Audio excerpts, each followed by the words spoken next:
Hello everyone. आप सभी लोगों का Bora institute of allied health sciences के ऑनलाइन प्लेटफॉर्म पे सबका स्वागत है। जैसा कि हम सब पढ़ रहे थे बॉडी की ग्रॉस एनाटॉमी एंड फिजियोलॉजी के बारे में, उसी कड़ी में आज हम दूसरी टॉपिक पढ़ेंगे जो कि है सेल। अगर हमें किसी भी चीज़ की एनाटॉमी और फिजियोलॉजी के बारे में पढ़ना है तो हमें उसको सबसे पहले हमें ये जानना होगा कि हमारी बॉडी किन चीज़ों से मिलकर बनी हुई है। और सबसे पहले किसी बॉडी को पढ़ने के लिए हम उसकी स्ट्रक्चरल और फंक्शनल यूनिट को पढ़ते हैं, जिसे हम बोलते हैं सेल। तो आज उसी को हम लोग डिटेल्ड व्यू में देखेंगे। तो सबसे पहले हम बताएंगे कि सेल सेल क्या होता है।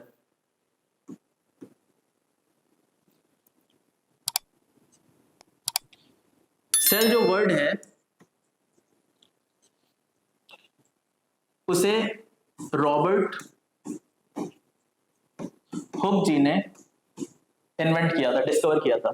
सेल जो है उसे रॉबर्ट हुक ने डिस्कवर किया था, लेकिन इन्होंने जो डिस्कवरी की थी वो की थी डेड सेल पे, डेड सेल।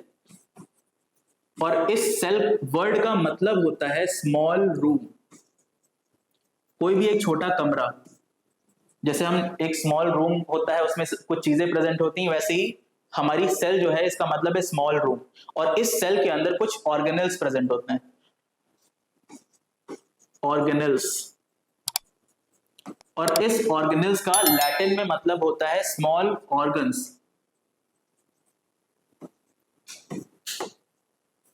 जैसे कि आप सभी लोग जानते हैं कि ऑर्गन्स का मतलब होता है कोई भी ऐसा स्ट्रक्चर जिसका एक पर्टिकुलर फंक्शन हो और वो अपने पर्टिकुलर फंक्शन को कैरी आउट करता हो और वो बॉडी के नॉर्मल फिजियोलॉजी में हेल्पफुल हो। वैसे ही हमारे ऑर्गेनल्स जो कि सेल के अंदर प्रेजेंट होते हैं वो क्या करते हैं, सेल का जो नॉर्मल फंक्शन होता है उसमें हेल्पफुल होते हैं। तो ये जो ऑर्गेनल्स हैं, ऑर्गेनल्स अभी हम आगे पढ़ेंगे सेल के बारे में, कि जब हम सेल का डायग्राम दिखा के आपको बताएंगे तो उसमें बताएंगे कि किस साइंटिस्ट ने डिफरेंट ऑर्गेनल्स की खोज करी थी। तो सबसे पहले जैसे सेल को बताया रॉबर्ट हुक जी ने कि वो डिस्कवर किया था डेड सेल के बारे में, और सेल का मतलब है स्मॉल रूम। लेकिन लिविंग सेल के बारे में हमने बताया था एंटोन वैन ल्यूवेनहॉफ जी ने।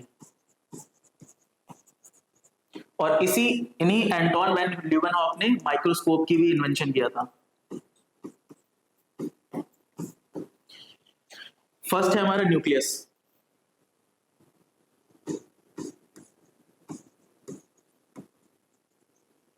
न्यूक्लियस के इन्वेंटर है रॉबर्ट ब्राउन, और यही न्यूक्लियस हमारा बिगेस्ट सेल ऑर्गेनल है।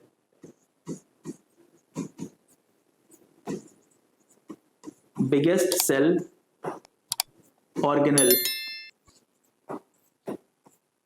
अब न्यूक्लियस के अंदर एक छोटा सा स्ट्रक्चर पाया जाता है जिसके अंदर क्रोमोसोम्स प्रेजेंट होते हैं। सेकेंड, न्यूक्लियस के अंदर अभी जैसे हमने पढ़ा न्यूक्लियस को किसने इन्वेंट किया था, रॉबर्ट ब्राउन जी ने। और न्यूक्लियस ही हमारा बिगेस्ट ऑर्गेनल होता है सेल के अंदर। और उस न्यूक्लियस के अंदर एक स्ट्रक्चर प्रेजेंट होता है न्यूक्लियोलस, और उसके अंदर हमारे प्रेजेंट होते हैं क्रोमोसोम्स। ठीक है, तो न्यूक्लियोलस की डिस्कवरी, न्यूक्लियोलस के जो डिस्कवरर हैं उनका नाम है फेलिस फॉन्टाना। नेक्स्ट हम पढ़ेंगे powerhouse of the cell, जिसको हम लोग बोलते हैं माइटोकॉन्ड्रिया।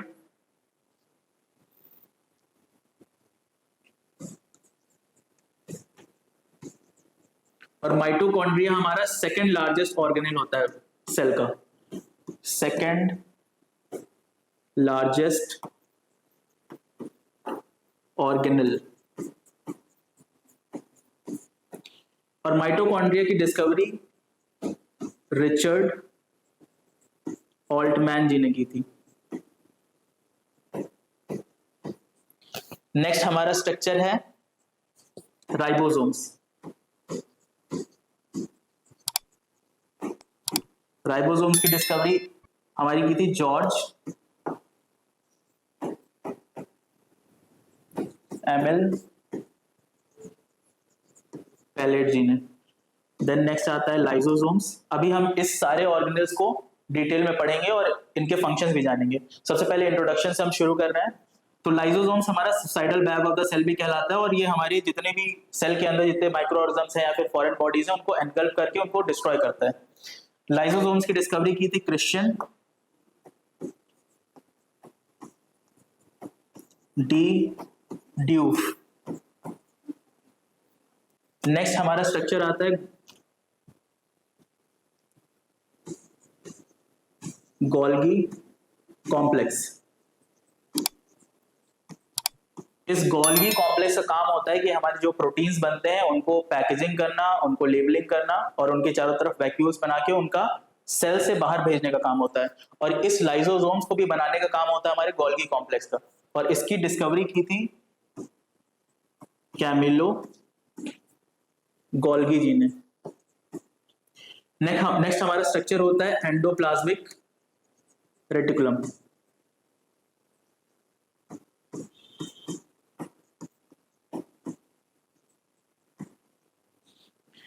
एंडोप्लाज्मिक रेटिकुलम जैसे कि आपने पढ़ा होगा, ये बेसिक है वैसे भी। एंडोप्लाज्मिक रेटिकुलम दो टाइप्स के होते हैं, स्मूथ एंड रफ। और इन दोनों ही रेटिकुलम की खोज हमारे scientist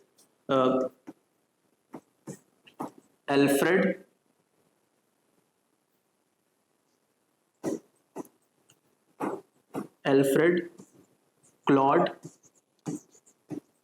and Keith Porter ji ने की थी।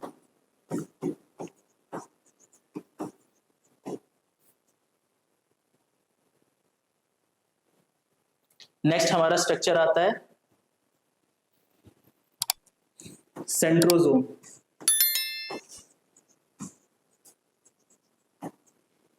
सेंट्रोजोम की डिस्कवरी की थी बाउवर्ड वैन बर्नार्ड। नेक्स्ट हमारा है साइटोस्केलेटल। साइटोस्केलेटल हमारे सेल की जो प्लाज्मा मेम्ब्रेन है उसको सपोर्ट देने का फंक्शन करता है। जैसे कि हम समझ सकते हैं साइटो सेल और स्केलेटल जो है हमारे बॉडी को सपोर्ट करता है, वैसे ही साइटोस्केलेटल हमारे सेल के प्लाज्मा मेम्ब्रेन को सपोर्ट करता है, साइटोस्केलेटल। और इसकी डिस्कवरी की थी निकोलाई के कॉल्ट्सो। जैसे कि यहाँ पे हम समझ सकते हैं के आ रहा है और यहाँ पे भी निकोलाई में के है, देन के और के, तो इस तरीके से हम याद भी कर सकते हैं इसको।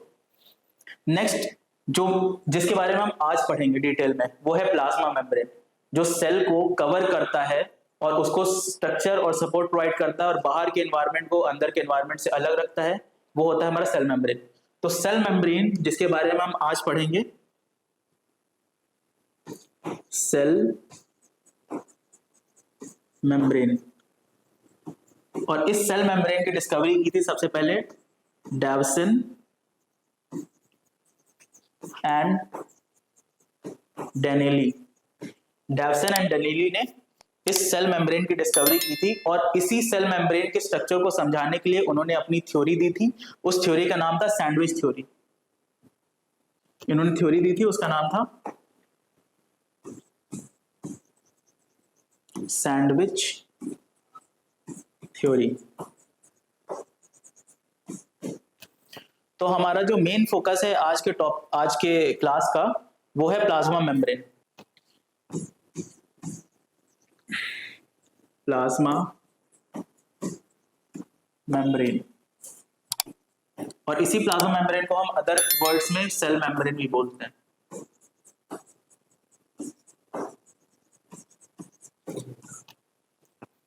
सेल मेम्ब्रेन जैसा कि हम सब जानते हैं कि it is a semipermeable membrane.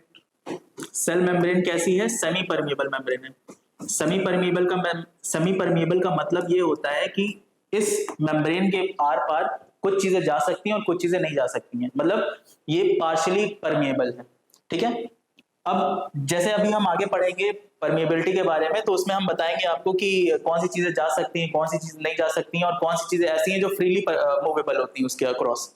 और इस मेम्ब्रेन का जो स्ट्रक्चर है वो 3 चीजों से बना है। जो हमारी सेल मेम्ब्रेन है, it is formed by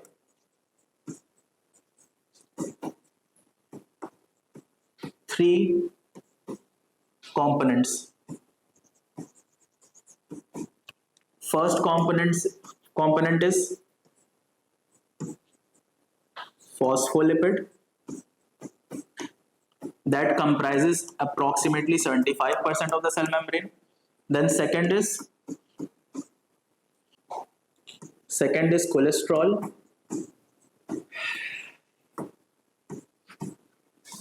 This comprises of 20% of the cell membrane.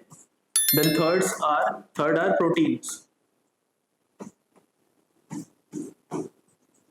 और ये प्रोटीन किस चीज के बने होते हैं? ग्लाइकोप्रोटीन। इनका स्पेशल नेम होता है, इसको बोलते हैं ग्लाइकोप्रोटीन। तो इस स्ट्रक्चर को किसने दिया था? इस स्ट्रक्चर को देने वाले साइंटिस्ट थे डेवसन एंड डेनेली, और उन्होंने अपनी थ्योरी दी थी जिसका नाम था सैंडविच थ्योरी। उस सैंडविच थ्योरी में ये बताया गया है कि ये जो सेल मेम्ब्रेन है वो डबल लेयर्ड है, ठीक है। और इन्होंने एक टर्म दिया था, उस टर्म का नाम है एम्पीपैथिक, AMPHI, एम्पीपैथिक। ये इंपॉर्टेंट है। और एम्पीपैथिक का मतलब है, एम्पी का मतलब होता है ड्यूअल, मतलब कोई भी चीज जो कि दो तरीके से अपना नेचर शो करती है, और पैथिक का मतलब होता है नेचर।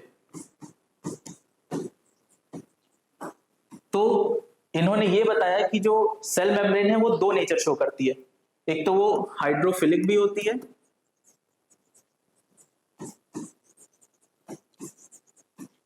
और हाइड्रोफोबिक भी होती है।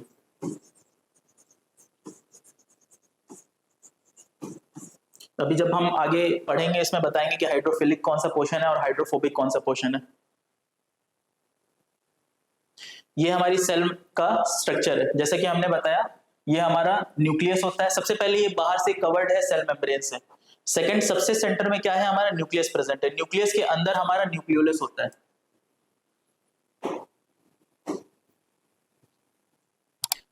ये हमारा न्यूक्लियस है, न्यूक्लियर मेम्ब्रेन से जो कि बाउंड है, और इसके अंदर क्या प्रेजेंट है? न्यूक्लियस। और इस न्यूक्लियस के अंदर प्रेजेंट होता है हमारा न्यूक्लियोलस। नेक्स्ट हमारे लाइसोसोम्स होते हैं, और इसी को हमने बताया suicidal bag of the cell. Next हमारा साइटोप्लाज्म है, और ये साइटोप्लाज्म एक ऐसा स्ट्रक्चर है जिसके अंदर हमारे ऑर्गेनल्स प्रेजेंट होते हैं। तो हम बोल सकते हैं कि साइटोप्लाज्म जो है वो हमारा न्यूक्लियर मेम्ब्रेन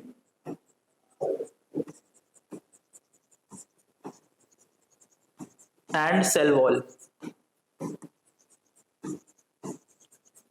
इन दोनों, ये हमारा न्यूक्लियर मेम्ब्रेन है, जैसे कि आप देख सकते हैं ये न्यूक्लियर मेम्ब्रेन है, और हमारा नेक्स्ट ये सेल मेम्ब्रेन है जिसको हमने बताया प्लाज्मा मेम्ब्रेन।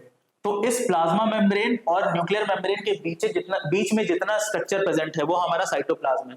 अब ये साइटोप्लाज्म दो चीजों में डिवाइड होता है। जो साइटोप्लाज्म है हमारा वो दो चीजों में डिवाइड है। एक तो इसके अंदर ऑर्गेनल्स प्रेजेंट है, और सेकंड हमारा इसके अंदर साइटोसोल प्रेजेंट है। अब ऑर्गेनल्स और साइटोसोल का मतलब ये है, ऑर्गेनल्स का मतलब है जितने भी आप ये सॉलिड पार्टिकल्स देख सकते हैं ये हमारे ऑर्गेनल्स हैं, ठीक है। और जितना भी ये लिक्विड पोर्शन है वो हमारा साइटोसोल है। तो साइटोप्लाज्म हम किसको कहेंगे? Liquid portion plus organelles. तो ये हमारा जो लिक्विड पोर्शन है इसको हम लोग स्पेशलाइज नाम से बोलते हैं साइटोसोल, और जो ऑर्गेनल्स हैं वो हमारे ऑर्गेनल्स कहलाते हैं। और इन दोनों को मिला के हम लोग बोलते हैं साइटोप्लाज्म। और साइटोप्लाज्म वो स्ट्रक्चर है जो कि न्यूक्लियर मेम्ब्रेन और सेल मेम्ब्रेन के बीच में प्रेजेंट है।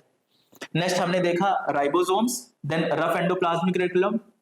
इस रफ एंडोप्लाज्मिक रेटिकुलम को हम इसलिए रफ एंडोप्लाज्मिक रेटिकुलम बोलते हैं क्योंकि इसके ऊपर जैसा कि आप देख सकते हैं यहाँ पे राइबोसोम्स अटैच्ड होते हैं, और ये राइबोसोम्स जो अटैच्ड हैं यही इस एंडोप्लाज्मिक रेटिकुलम को रफ अपीयरेंस देते हैं। नेक्स्ट हमारे किसी के पास में यहाँ पे प्रेजेंट होते हैं स्मूथ एंडोप्लाज्मिक रेटिकुलम।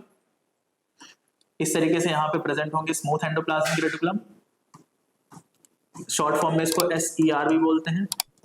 नेक्स्ट हमारे गोल्गी अपैरेटस प्रेजेंट है, देन वैक्यूल्स प्रेजेंट होते हैं, और ये वैक्यूल्स के अंदर वाटर कंटेंट होता है, वाटर कंटेंट। नेक्स्ट माइटोकॉन्ड्रिया है जो कि powerhouse of the cell कहलाता है। इधर यहाँ पे देख सकते हैं आप स्मूथ एंडोप्लाज्मिक रेटिकुलम है। देन सेंट्रोसोम्स हैं, सेंट्रोसोम्स के बारे में बताया था आपको। नेक्स्ट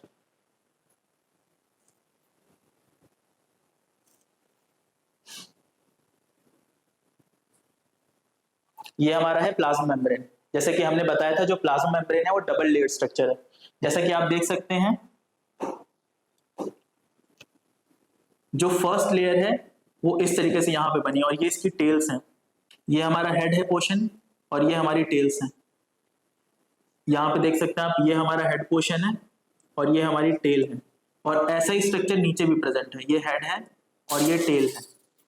ठीक है, तो हमारा जो प्लाज्मा मेम्ब्रेन है वो डबल लेयर्ड स्ट्रक्चर है। फर्स्ट सबसे पहले ऊपर की साइड एक लेयर प्रेजेंट है, उसके बाद नीचे की साइड एक लेयर प्रेजेंट है। ये जो हमारा हेड पोर्शन होता है वो हमारा हाइड्रोफिलिक होता है। हाइड्रोफिलिक इसलिए है क्योंकि इस सेल मेम्ब्रेन के ऊपर की साइड क्या प्रेजेंट होगा, एक्स्ट्रा सेलुलर फ्लूइड। यहाँ पे देखिए लिखा है एक्स्ट्रा सेलुलर फ्लूइड, और इसी के अंदर क्या प्रेजेंट है, साइटोप्लाज्म।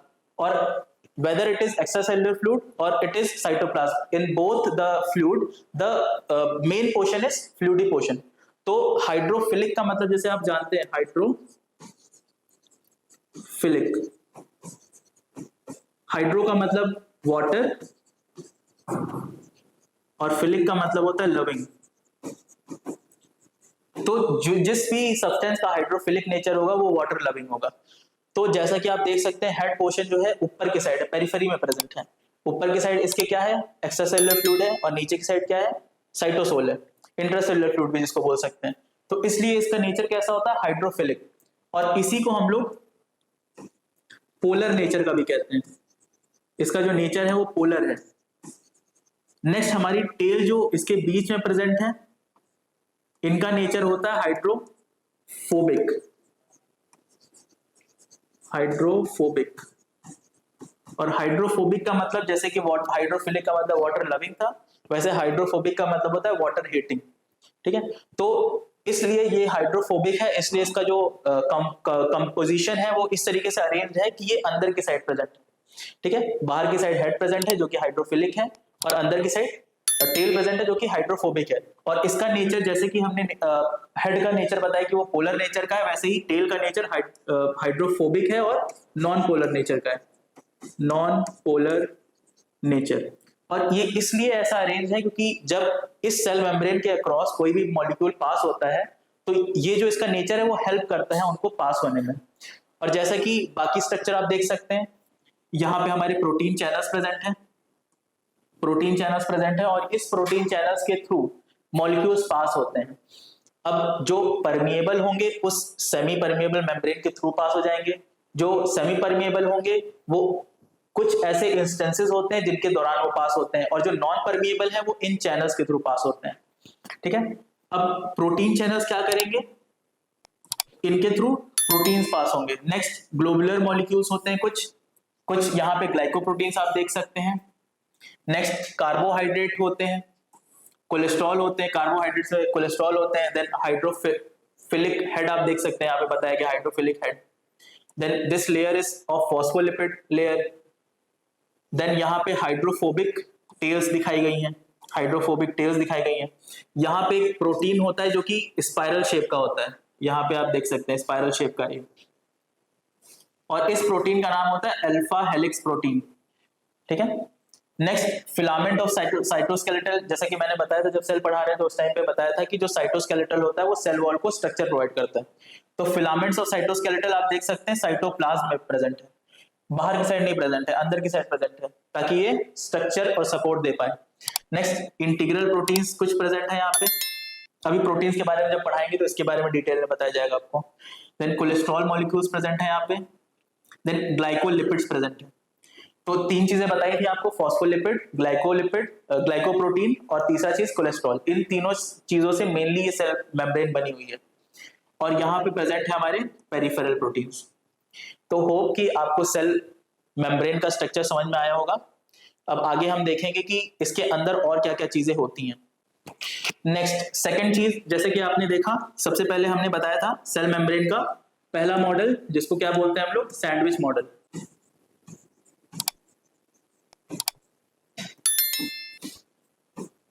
सैंडविच मॉडल हम पढ़ चुके हैं। नेक्स्ट इसको एक्सप्लेन करने के लिए एक दूसरा मॉडल दिया गया था जिसको बोलते हैं fluid mosaic model. Fluid mosaic model. इस फ्लूइड मोज़ेक मॉडल को देने वाले साइंटिस्ट का नाम था S.J. Singer and G.J. Nicolson.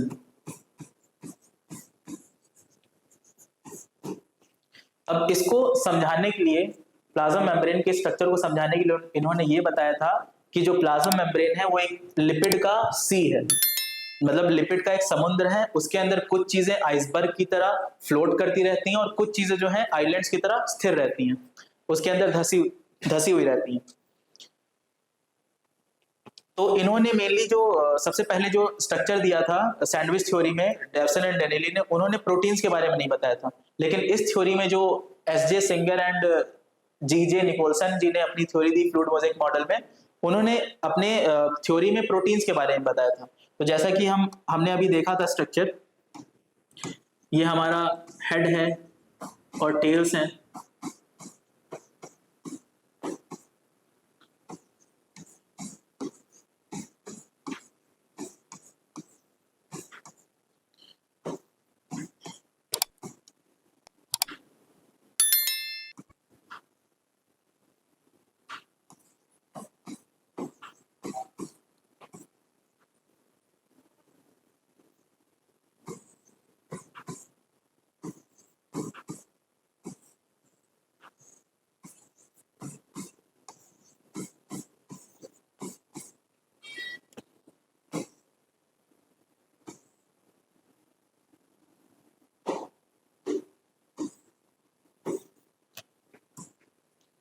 तो इन्होंने अपनी थ्योरी में ये बताया कि हमारा जो सेल मेम्ब्रेन है, एक तो बाइलेयर है, वो फॉस्फोलिपिड से बना हुआ है, फॉस्फोलिपिड से बना है,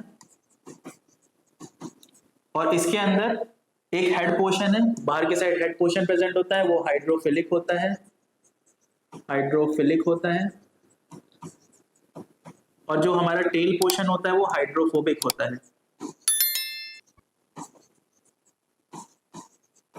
और इन्होंने अपनी थ्योरी में ये भी बताया कि हमारे सेल मेम्ब्रेन में कुछ चीजें ऐसी हैं, कुछ प्रोटीन्स ऐसे हैं जो आइसलैंड की तरह धसे हुए हैं, जो कि बाहर एक्स्ट्रा सेलुलर फ्लूइड से लगा करके अंदर साइटोप्लाज्म तक कैरी करते हैं अपने आप को, पूरा उस स्ट्रक्चर में अक्रॉस जाते हैं। और कुछ स्ट्रक्चर जो होते हैं वो बाहर की साइड प्रेजेंट है या फिर अंदर की साइड प्रेजेंट है। कुछ स्ट्रक्चर है, कुछ टाइप के प्रोटीन है जो कि बाहर प्रेजेंट है और अंदर प्रेजेंट है, और ये एक तरीके की आइसबर्ग की तरह फ्लोट करते रहते हैं। तो इन्होंने जो प्रोटीन्स थे उनको दो चीजों में डिवाइड किया।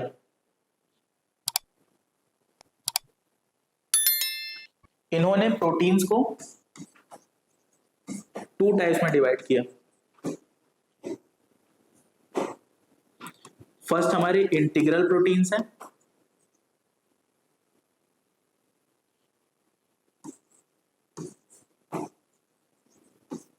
इंटीग्रल प्रोटीन्स,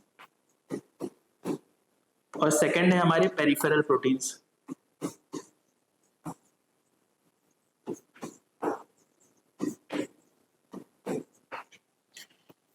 और इन्होंने इन प्रोटीन को जब डिस्कवर किया था उस टाइम पे ये बताया था कि जो हमारे प्रोटीन्स होते हैं वो हमारे दो तरीके के होते हैं, इंटीग्रल प्रोटीन्स और पेरिफेरल प्रोटीन।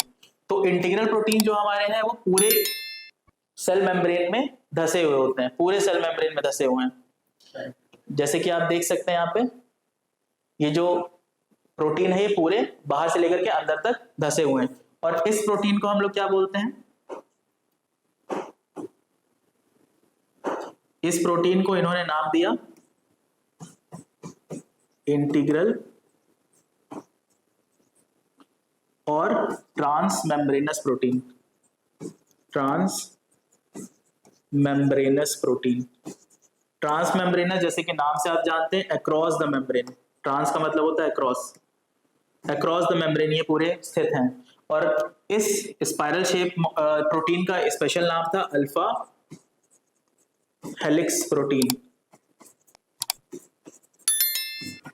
और कुछ हमारे प्रोटीन्स होते हैं जो कि पेरिफेरी में प्रेजेंट होते हैं, जैसे ये हमारा प्रोटीन है,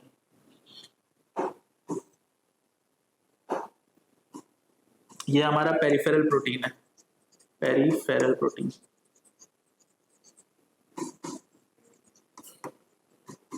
तो इस तरीके से उन्होंने अपनी थ्योरी में बताया कि सेल मेम्ब्रेन का स्ट्रक्चर कैसा है। तो हमने दो थ्योरी देखी, सैंडविच थ्योरी और fluid mosaic theory. Sandwich theory किसने दी थी? डैवसन एंड डनेली ने, और इन्होंने इस सेल मेम्ब्रेन के स्ट्रक्चर को बताया, लेकिन उसमें उन्होंने प्रोटीन्स के बारे में नहीं बताया। लेकिन फ्लूइड मोज़ेक मॉडल में S J Singer and G J Nicolson ji ने पूरी सेल मेम्ब्रेन के स्ट्रक्चर को बताया, उसके नेचर को बताया, उसका कैसा अरेंजमेंट होता है, उसके अंदर प्रोटीन्स का कैसा अरेंजमेंट है।